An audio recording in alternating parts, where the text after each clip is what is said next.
What is happening, budget builders, and welcome back to the channel. We're back here with the 1969 Mark III Lincoln Continental. In our last video, we rescued this car after sitting for 32 years in a yard.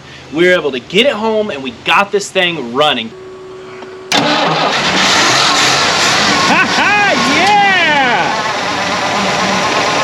And in today's video, we're gonna attempt to drive this thing. How's it going? I'm Michael and this is Budget Builds. My dad and I bring rusty, crusty old cars back to life.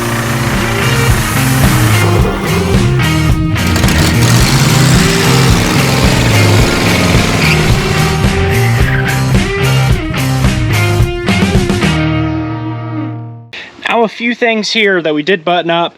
I've finessed our fueling system just a little bit.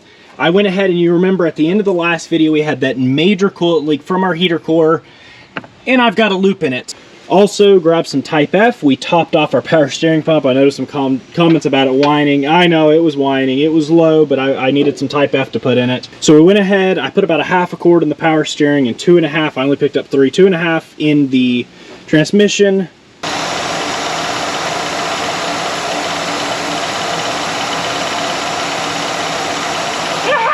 That don't work.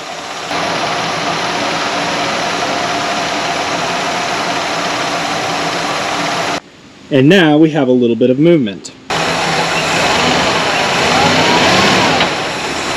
Ah! We're still a little low, but it's got some pull. With that being said, obviously this one did not take any air. Check that out. The original spare. It's never been driven on. That is so stinking cool. Let's jack this thing up, go ahead and throw that spare on and attempt to move it out of its new hole here at my house.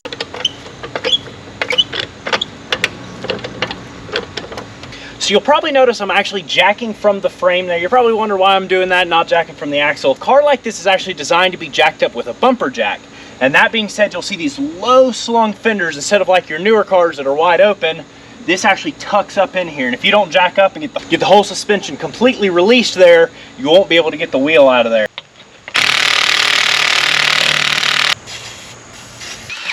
I'm also realizing I had that on its lowest setting.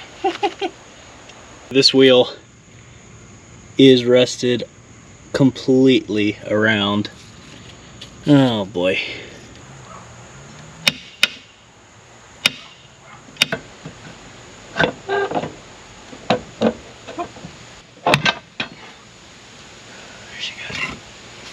Okay.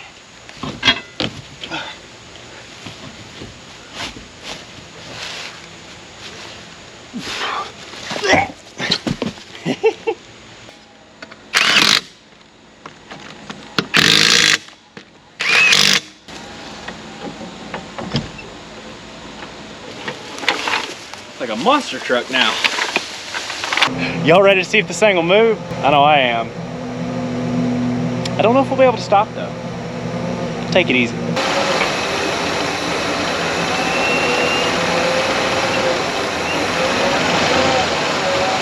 Well, she's running like an absolute top. We're still way low on transmission fluid. Let me run to the store, probably get a few more quarts of that Type F for transmission fluid and sling some in there, and then we'll see if this thing will move. Well, we've got 4 more quarts of ATF in there. We don't have any apparent leaks or anything. I don't know, unless we potentially have a cracked intercooler or cracked transmission cooler. You know, it's part of that radiator. I don't see any ATF in there, so I'm not sure. Stuff just likes to evaporate over time, right?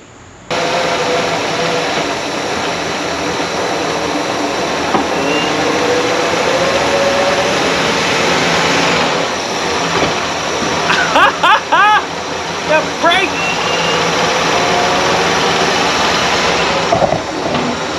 Holy cow, this thing drives. I completely even forgot, and I'm glad they do, to check those brakes. But they work. It's a really hard pedal, but oh yeah. The original master cylinder, look at the condition in there. Actually really nice. Fronts, your main reservoir are completely full.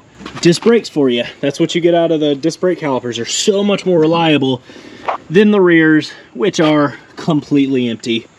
But we do have some brakes. That is stinking awesome.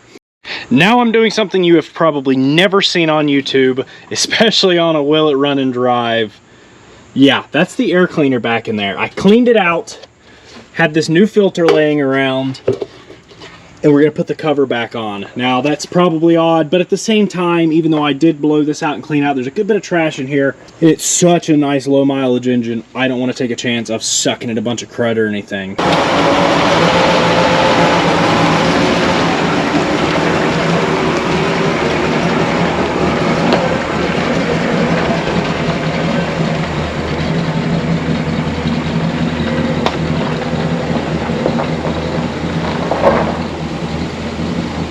Around. That's cool. Backup lights are working. This is a pop car. So he's gonna do the first test drive.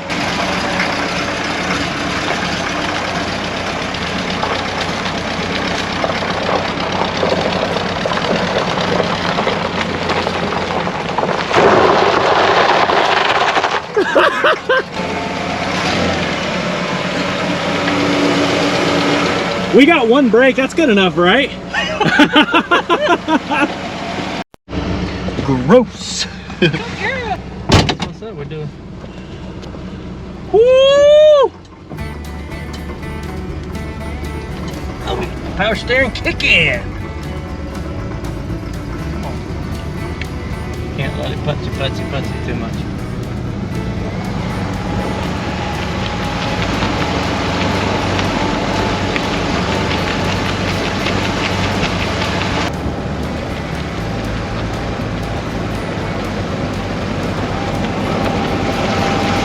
You can hear the flat spot on this tire up here. What you think of the old boat? That is a big car. I got two cars on my hood here. I've never had a hood that long. It's got the power to push it along though, doesn't it? Well, it tries to push it along.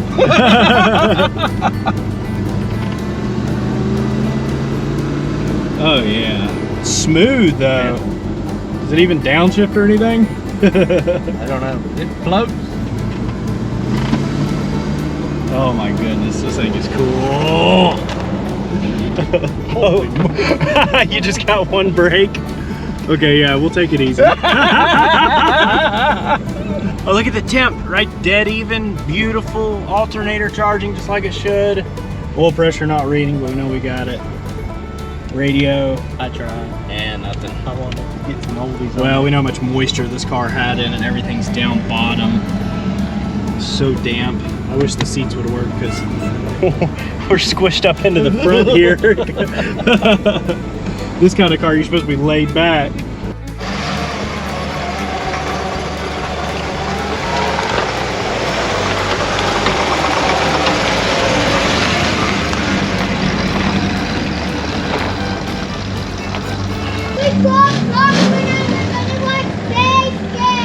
Our first run went extremely well, especially for something that has sat for as long as this car has. Runs really nice, it has good power, it pulls really well, it's very smooth. The only thing that we have noticed is right there at idle, we have that little bit of spark knock, and we don't want to take a chance of hurting anything engine-wise. We want to go ahead, check everything over, figure out what's possibly going on there, and if it is just an octane issue, we'll bump it up a little bit and should smooth that out. First thing I went ahead and did though, just to get an idea, is pulled the spark plugs. And look at that burn. Super nice. You can see it's heating up all the way down that ground strap. Super nice and clean. Right here we've got a little bit of blackish, which tells me we're probably just a little bit on the rich side. But holy cow, that's 3 of them, but all of them look just about identical. That tells me we for the most part have nice even compression and running over all 8 cylinders, so I don't think we have an issue there. Gonna go ahead and get those back in, and then one thing we will go ahead and check is let's check and verify our timing, because we could be a little bit retarded or advanced, which would cause us a spark knock. If you can see down there, I rocked the crank around. There you can see I put a mark, and that is on top dead center 0. our little TDC mark, and then you can also see where we line our timing up. By the way, once again, what I mean by spark knock there is pre-detonation or ping. Still not good for it, so we want to get it taken care of. We don't want to do a lot of runtime with it like that. Timing light on that #1 wire will hook positive to negative. This one's kind of nice because you can set up for advance and everything. We know roughly we should be around 8 to 10 degrees at idle on this, and you will actually disconnect and plug your timing advance as well when you're doing that on this. And we don't want to go any more than 30 degrees when we of advance when we rev this thing up.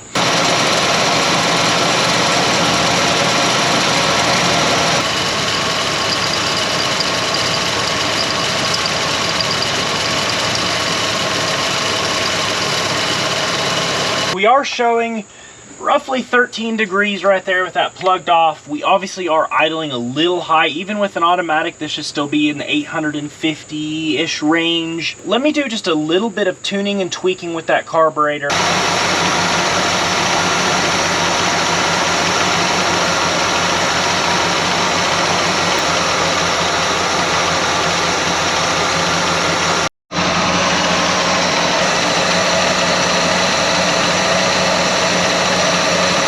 So we first got it running, got it warmed up, and then we actually kicked our fuel mixture screws in just a little bit until it started running rough, and then we kicked it back out about a quarter to half a turn.